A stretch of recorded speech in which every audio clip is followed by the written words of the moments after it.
This is the Intelligent Vehicle Briefs webcast for December 9th, 2020. Welcome, everyone. We are recording. So, our webcast content today is going to be the new mobility news of the week. How about you, Rahul? How about if you introduce yourself? Sure. Rahul Repton. I work quite a bit in the mobility space and all sorts of context research, and I work with SAE quite a bit on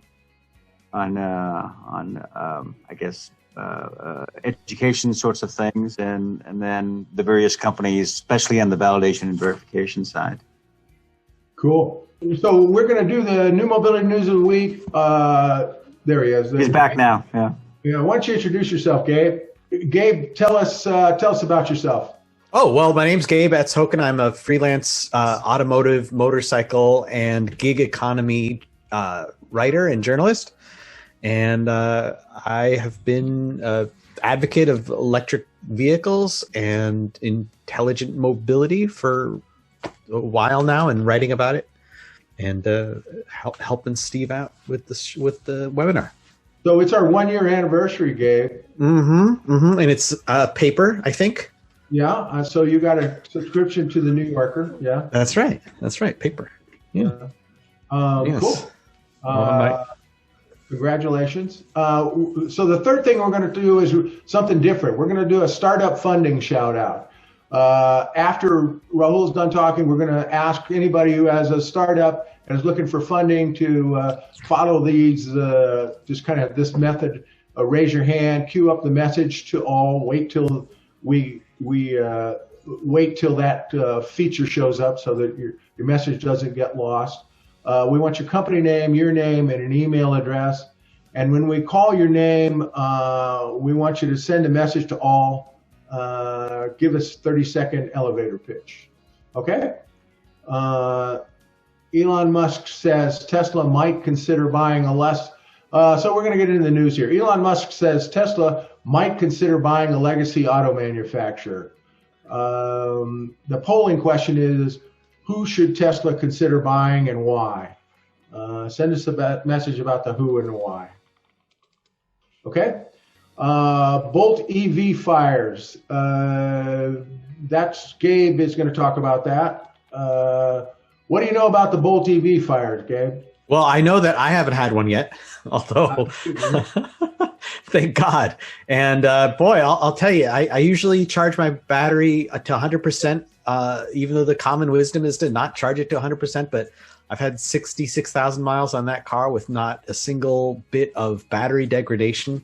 However, that picture has convinced me to now make sure I use the Hilltop Reserve, or actually go and take the car into the dealer. The recall fix, the temporary recall fix right now for Bolt owners is to have your car reprogrammed so that it'll only charge to 90%.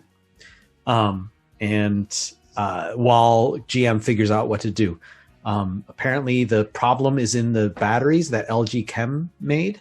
And they won't say whether it's like a software issue or a battery chemistry issue. Maybe some of our battery experts here could chime in on what the possible cause could be. And they don't know if they're going to replace all the battery packs, which I hope I get. Like, that would be great. $12,000 battery pack for free. But it's still up in the air and waiting for something to happen from GM's side. Okay. So there's been a lot of news about EV quality in the, and so the title of my presentation here, quick presentation, is Storm Clouds for EVs. That's a question. I'm not saying there's a storm. I'm saying it looks like there may be some clouds on the horizon. We've got Bolt's fires, which is we don't know, electronics or manufacturing problem. Same thing if it's an EV. Tesla has a quality control problem. They were ranked last in the J.D. Power's initial quality index a few months back. And we thought it was a bump. I thought it was a bump in the road. And so I went, I brought it up, but we went past it. Subsequently, Consumer Reports has downgraded their recommendations. The Tesla Model S and Model Y, I think, were recommended by Consumer Reports. They've downgraded those recommendations. They've also bumped Audi Q-tron and Kia Niro off their recommended list. And they've also said that when they used to give EVs a sort of default recommendation, but now new EVs coming in for evaluation are not getting that treatment, and they're kind of distancing themselves a little bit. What I'll say about this is that to the extent that this becomes a pattern and keeps going on, we have a problem with EVs. EVs, the basic premise for the past year in this webinar has been that EVs are by default better because they have 350 moving parts, et cetera, versus an ICE vehicle that has 3,500 moving parts. It may be that our metric is wrong. That's a mechanical systems metric, moving parts. Maybe we should have a metric that's an electronics metric. And maybe that's about interconnections or system elegance. I don't know what it is. Rahul, you could tell us. But we need new criteria for evaluating vehicles, because what we thought was the case, which is 350 moving parts versus 3,500 moving parts, again, is not necessarily applicable to electric and electronic vehicles. And what I will say is, as a general overview, sort of a mantra here is, I don't really need a vehicle that that takes care of my grandmother texting me from Mars. I need one that gets me from A to B as efficiently as possible and with as few problems as possible. So going toward complexity, moving EVs toward complexity, unnecessary complexity, is not the agile approach. The agile approach is to do what needs to be done, the main things that a customer is looking for. Those marginal side things need to be avoided. So quality control is a problem right now for EVs, and it needs to be worked on. Do you want me to comment? Yeah, go ahead, man. Yeah, I mean, I'd make maybe 2 or 3 comments on the first is on the reliability front.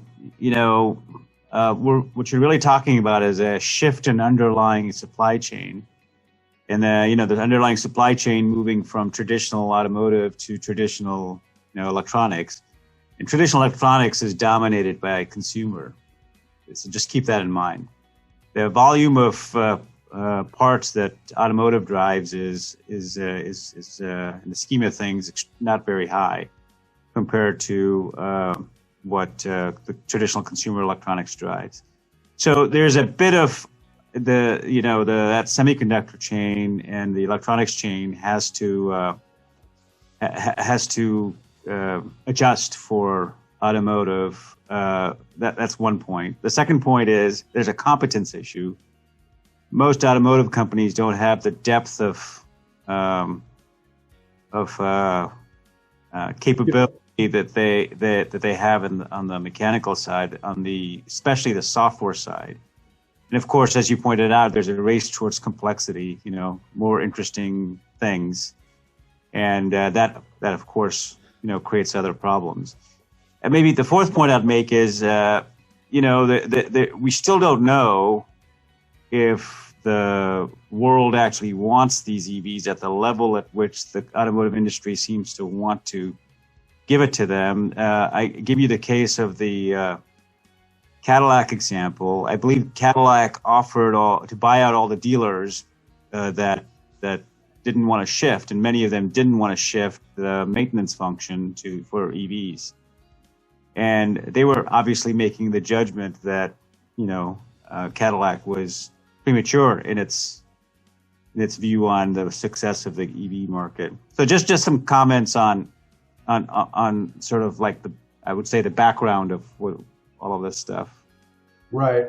Yeah, that's all valid, and that's kind of where I thought we were at. Yeah, and the Cadillac thing's interesting because about a third of their dealers took the money and ran, are going to take the money and run. But the other 2/3 seem to think that EVs have a future, and I think EVs do have a future, but I think it needs to be a well thought out.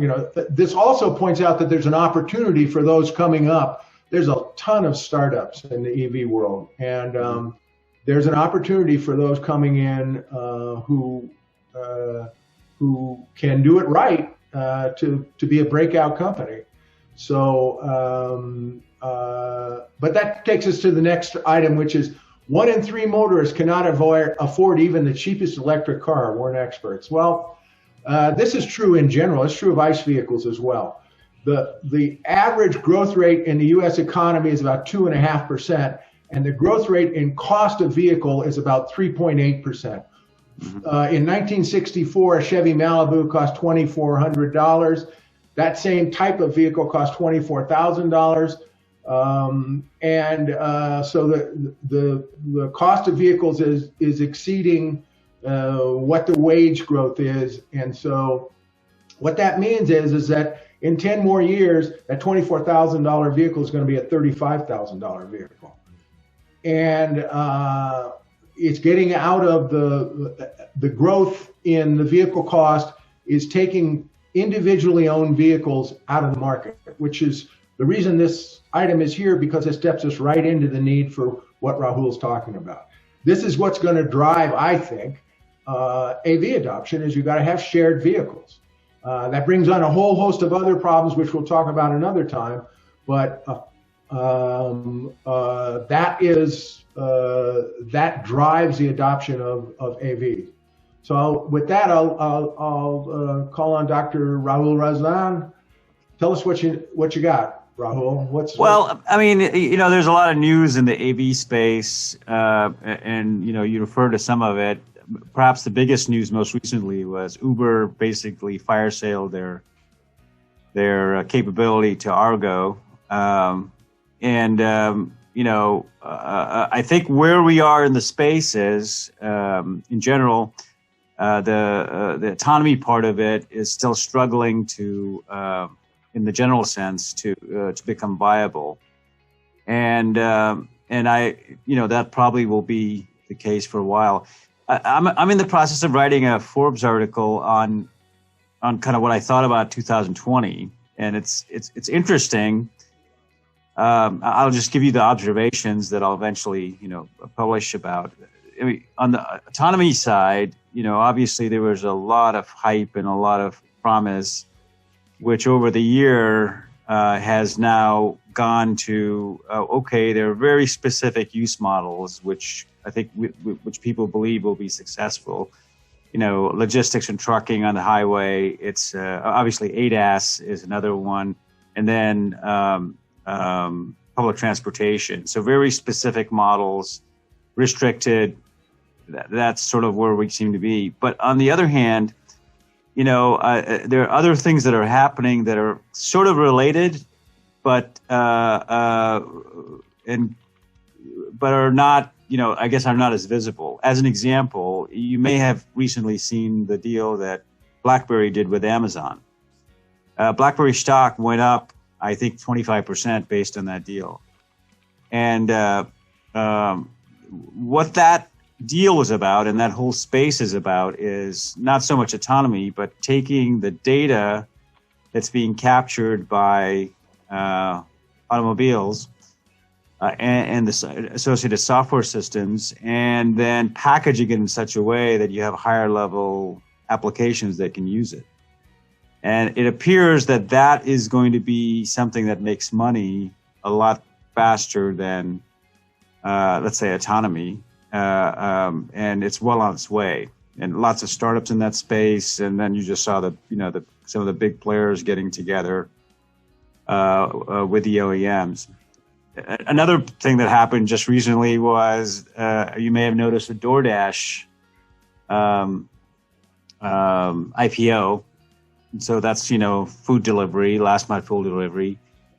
Why that's interesting is that between Uber and DoorDash and many other such things, trips car trips are getting moved from the consumer to a commercial entity, and that's interesting because when they're in the form of the commercial entity, a lot of the stuff that we talk about in terms of optimization is much easier to do. So whether it's limited autonomy, whether it's other such things, it actually becomes much more possible. And then, of course, with the virtualization stuff going on, that's also reducing trips and requirements, essentially regular requirements for owning a car. So all of those are, I think all of those are very interesting moves, which are pretty well, economically based. Well before autonomy. So I guess when I was kind of netting it out, I mean, I could talk a lot about this stuff. Autonomy was the headline, but what really happened was this other stuff. And autonomy will continue to be, obviously when it's ready, it'll be a big game changer. But it's very interesting that this other stuff is almost staging for it, because if you want to build a last mile delivery, small robots or small delivery vehicles, it's a lot easier to do if you're DoorDash than for for some other service as a consumer service. Similarly, wherever you have this commercialization of the function, it's a lot easier for that entity to invest in such a way as to automate it. Maybe one final thing on the SAE thing, so I've actually got a book out and I've got a course out. If you guys are interested, just reach out and I can give you pointers to it. That's all I have to say. Okay. Yeah. So any questions, let me know, but I don't know if that's a high level. Yeah, I'm going to get into a little bit. On the SAE, I have gone in initially to Rahul's presentation. Rahul has been a professor, and so basically what he's done is put a class on the SAE website that you can go through and train yourself up to be able to talk intelligently about AVs. And I think it would work both for transportation engineers, professionals, as well as policy people. I think policy people, high-level policy people anyway, who want to be knowledgeable and be able to speak intelligently would do well with that. So I think it's good. On Waymo, Waymo came out with a system that in Phoenix where you can ride in a Waymo vehicle without a driver. And I thought about that and I said, well, that kind of changes the ballgame, doesn't it? We've been talking about this being a long time away, et cetera, et cetera. So then I said, well, okay, if Waymo's doing that, that does mean that's a big deal because their pockets are very deep. They can, if they're not going to do it correctly, it's going to cause them some problems. So I said, well, I thought about going to Arizona, but then we got locked down. And then what I did was I signed up for the service. And if you sign up for the service, what you end up with is you say you're only going to go to arbitration. You say you won't be part of a class action suit. And you're not paying for the service. Remind yourself of that, which has a lot to do in transportation systems with the contract between the passenger and the provider. Yeah. So I think that sort of changes perception a little bit. Go ahead, Rahul. Well, several comments. One is, I think, of course, Waymo is believed to have very deep pockets. I remind you that Google basically asked Waymo to get external funding, which is sort of interesting because Google, of course, has very deep pockets, and at least the perception from the outside is they're tired of supporting Waymo. So that's just kind of and of course you've seen with the Uber sale, Argo and others that are losing massive amounts of money in this space as they're going through this development cycle. The patience around capital, I think, will start getting a bit strained. The other thing Waymo did in the process of opening this up for no driver, although as it's highly monitored through remotely. So the car is very much under vigilance, but the human in the loop is outside, not inside. The interesting thing is they also released their test sets and testing methodology, and you can take a look at it. And it's what you expect. It's simulation based, and then kind of talking about near misses and how they track stuff. The interesting thing is that what they didn't say is, well, what convinced them exactly that it was okay to switch over?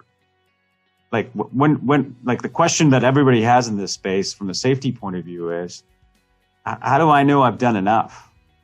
And they didn't really address that issue, and they weren't, so I think that's still a fundamental issue. And so most people have a sort of a wait and see attitude on, we'll see how far they will make it less restrictive, and they themselves have said on a business point of view, they're going to look at trucking.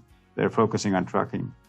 Trucking makes sense. I mean, trucking is agile. You've got you can operate in an environment with a limited number of pedestrians. And I think that's really the smart way to move into it.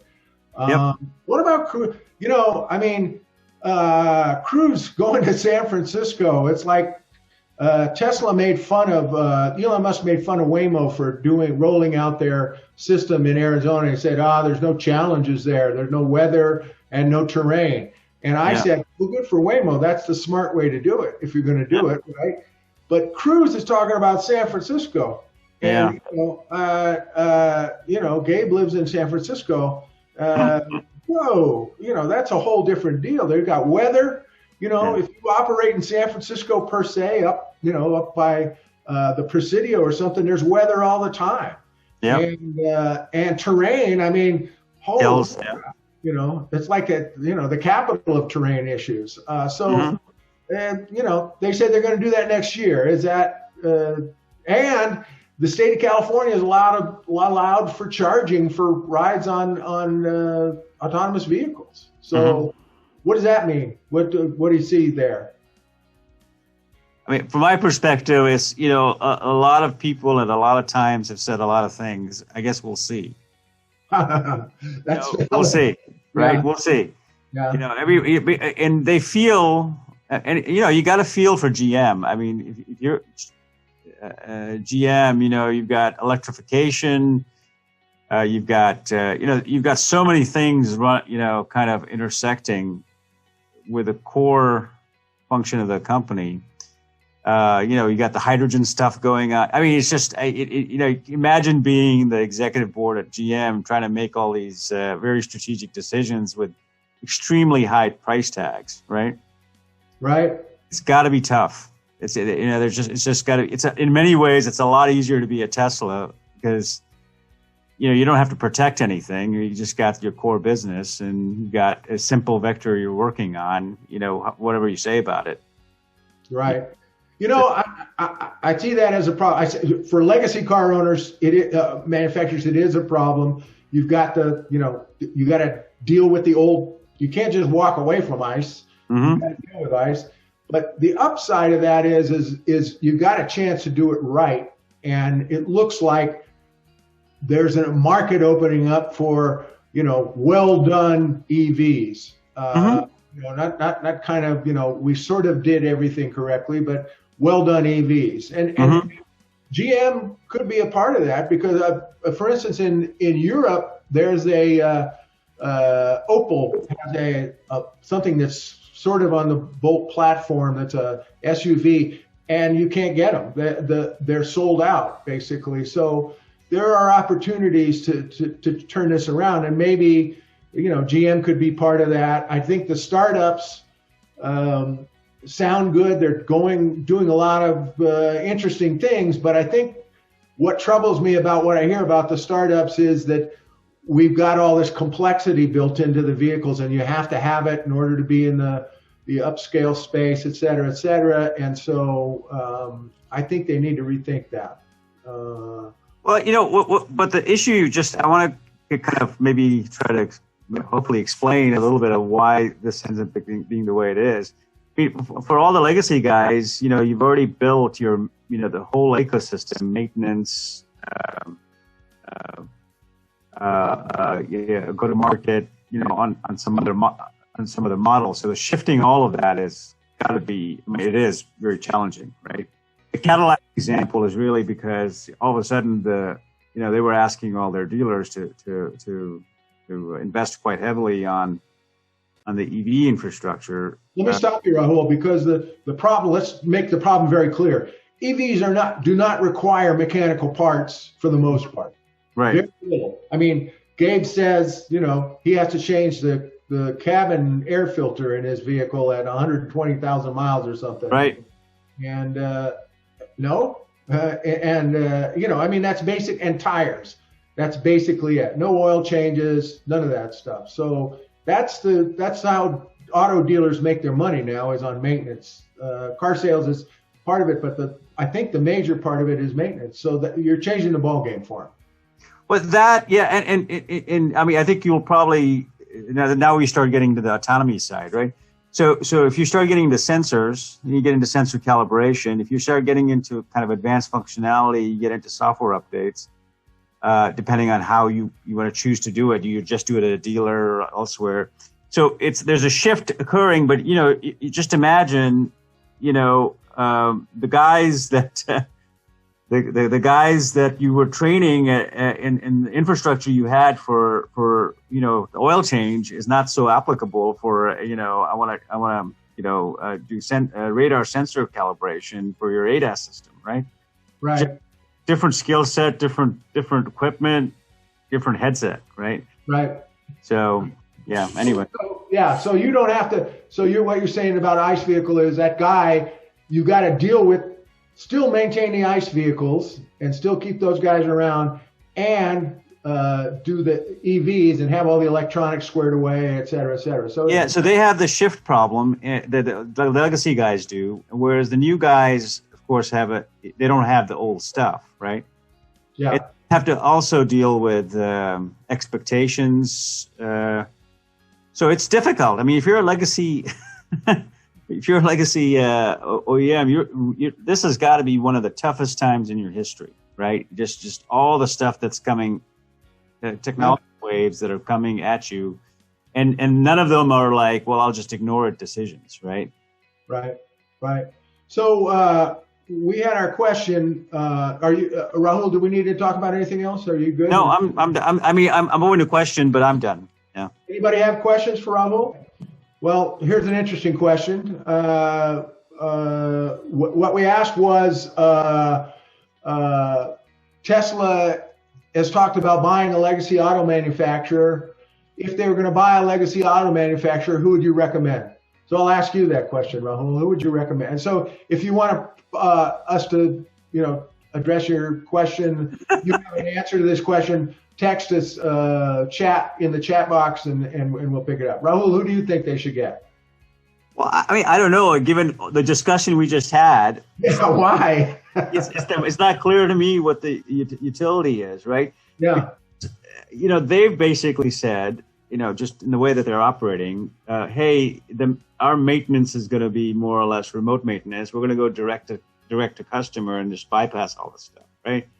So why would you, maybe you want to get some kind of manufacturing or market access or something like that, but it's not entirely clear to me what they get out of it, and you're probably just as likely to, I would guess if there are particular supply chain elements that are interesting. I don't know, buy out the Mobileye group of Intel, whatever, something that seems like that has more leverage than buying a legacy automotive company, especially where, as it were, where Tesla is already. It's already a strong brand, right? You don't have the consumer branding problem. So that would not as of today, but if they keep having the quality control problems, they're going to have a problem. And so that's where I went initially. And then I said, who do you like from a quality control standpoint? I said, Honda. And I said, no, you got the Carlos Ghosn problem with Honda. The Japanese are real fussy about who owns part of their car companies. Carlos Ghosn was the head of Nissan. Yes. Yeah. Good. And I'm just telling everybody, I know you know, but and he ended up in jail in Japan and had to break himself out, and he's living in Lebanon and hiding now. So that would eliminate Honda. And then you look about the continents. You say, well, there's three major markets. There's a European market, which seems to be its own kind of bailiwick right now. There's the American market and the Chinese market. How could you be strong in all three of those? Well, GM is strong in all three of those, but that would be a antitrust issue. Ford is Mobileye, right? Ford owns part of Mobileye, I think, or has some relationship. Investment. Yeah. That's the number 3 rated AV system, I think, when, common parlance has it as Waymo, GM, Ford Mobileye, and then I don't know who's fourth or whatever, who comes after that. But so that might make sense, but it might just be talk too. We don't know. It just was a news item, interesting news item. Did anybody post up about this? Anybody have or just speak up if you have a, what do you think, Gabe? About the Waymo versus. Well, what if Tesla was going to buy somebody? Oh, who should they buy? Who should they buy? Well, I posted Volvo because I think that kind of would have crossover to people interested in the Tesla brand, and also Volvo has put a lot of effort into Polestar, and also I think. Well, that would be Geely. That's Geely, actually. Yeah, and Geely probably likes that brand, but it probably doesn't really make that much money for them. So I think Somebody that they'd else be happy to sell it. Rochelle said Daimler Chrysler. Yeah, why'd you say that, Rochelle?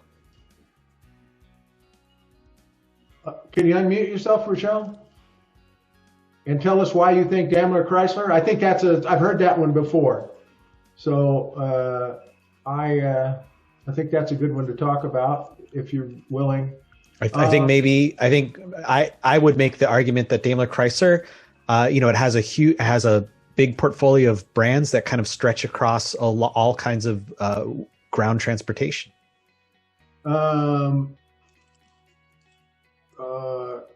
Let's see, book link. Rahul sent his book link out here, so look that up and copy that. Rochelle said Daimler Chrysler.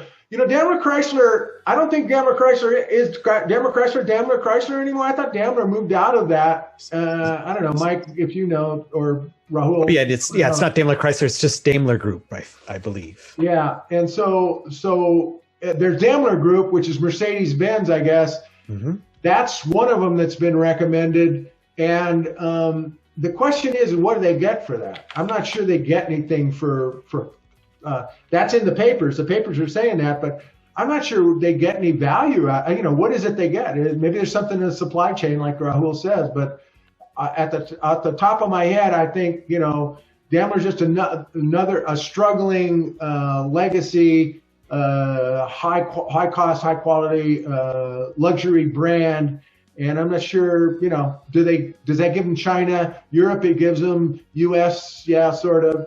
So maybe that's it. So let's see what else we got here. Okay, so we got.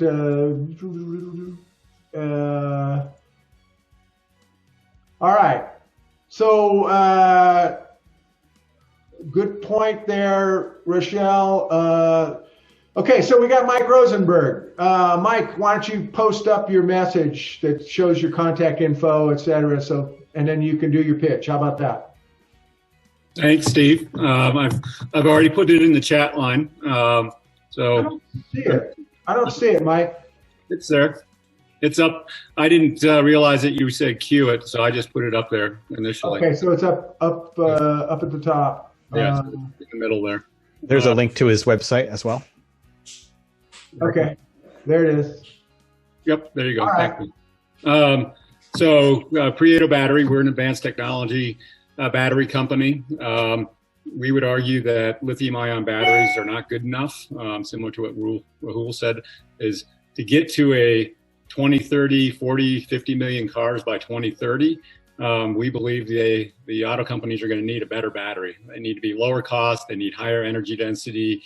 They need to be fast charging. They need to be safer. They need to be able to operate at low temperatures. And they need to be low cost. We have a battery that does all that.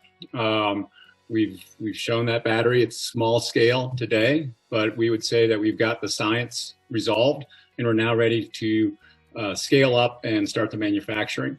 We have a LOI signed with Hercules Electric Vehicles, which is a small startup electric vehicle manufacturer focusing on pickup trucks. We're excited about that because they're startups, so they can move quickly. Our goal is to have vehicles using our batteries by 2025 for an initial commercial launch. They will also be providing us funding to develop that battery for their trucks. So we're raising money right now. We're raising $5 million. We have a lead already, and we're looking to fill that out and hopefully complete that late this year or early next year. So, Right. And I'm open for anybody that has interest. Please email me. I'd love to have a conversation, get more details about where we are. But we think we're one of the leaders in the advanced battery technology space. All right. Thank you, Michael. All right. And there should be contact info for Michael. And I think next is Jennifer Muir. Yep. Good morning, everybody. Hello. Hello. Send us your contact info and your company name and your website, whatever. You got it. You got it. So EV Surge is a startup, and we provide fast charge solutions to vehicles, like utility vehicles, as well as fleet commercial vehicles. And what makes us unique is that our storage is a stationary storage for EV charging systems, and we provide fast storage across the board, whether it's retrofitting a level 2 charger or a series of level 2 charging pads or new installation, new construction. And we do this within 30 to 45 minutes. And maybe if we start integrating some of Mike's batteries, we'll do it within 3 to 10 minutes. So, but another key advantage to our storage and battery charging is that we do this without degradation to the vehicle battery. So one of the key constraints of our systems is that there is 0 to negligible battery charging. Vehicles are charged within 30 to 45 minutes, and it's affordable. So it runs the cost of a DC level 3, which is around $40,000 to $100,000, depending on your market. Yet one of our systems can charge 3 to 4 cars simultaneously with 3 to 5 cycle times per day. So it's actually a huge cost savings to the owner of the pad. So EV Surge is the company name. We're in seed stage funding, and I'll be glad to send out my email through chat. Okay, do that. Thank you, Anybody Steve. else? Jerry, are you looking for funding? And who else is there? There was. Sure. Are you looking for funding? And then George, if you're looking for funding. Yeah. Depending on which George it is. I'm not sure which George it is. But Jerry, tell us about your company. Well, TriTrack Motors is building our factory right now for pilot production, and we're in Leander, Texas, and the factory is. I'm in Georgetown. The website is tritrackmotors.com. Can you send us that, Jerry? Yeah. In the chat function? Okay, go ahead. tritrackmotors.com.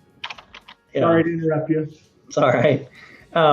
We have 2 prototypes. We're trying to do a 2-mile-long demonstration track in Leander from our 78-acre billion-dollar real estate development over to the emergency room of the nearest hospital. So the test run will be just to wear vehicles out and try to get some of that quality up before we go full public.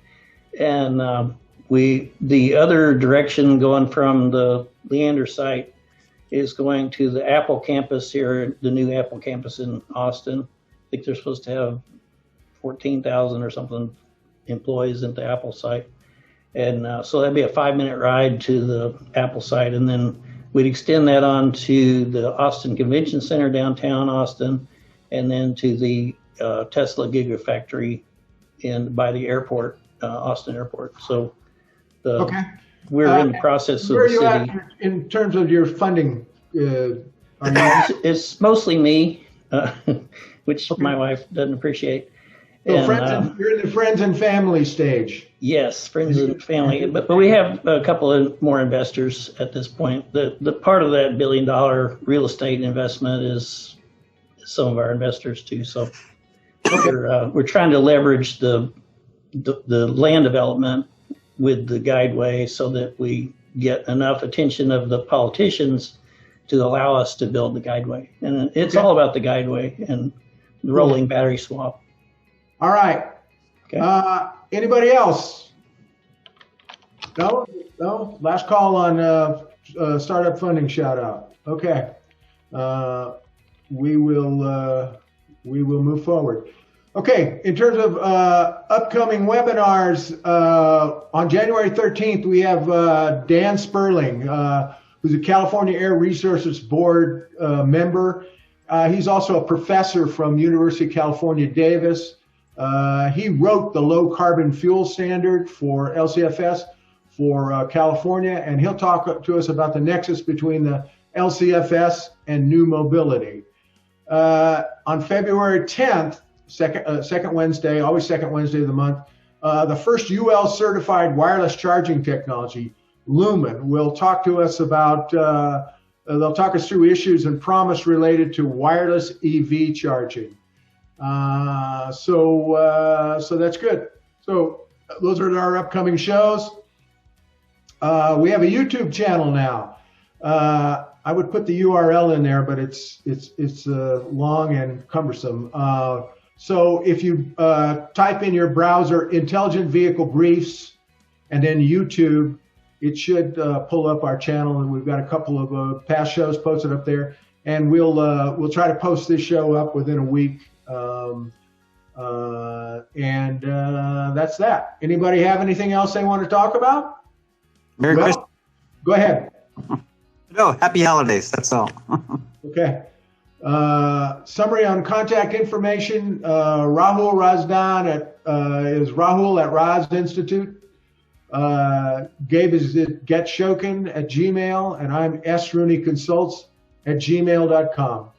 And we look forward to seeing you next month. Thanks for tuning in. Thanks everybody for coming. It's nice to see you.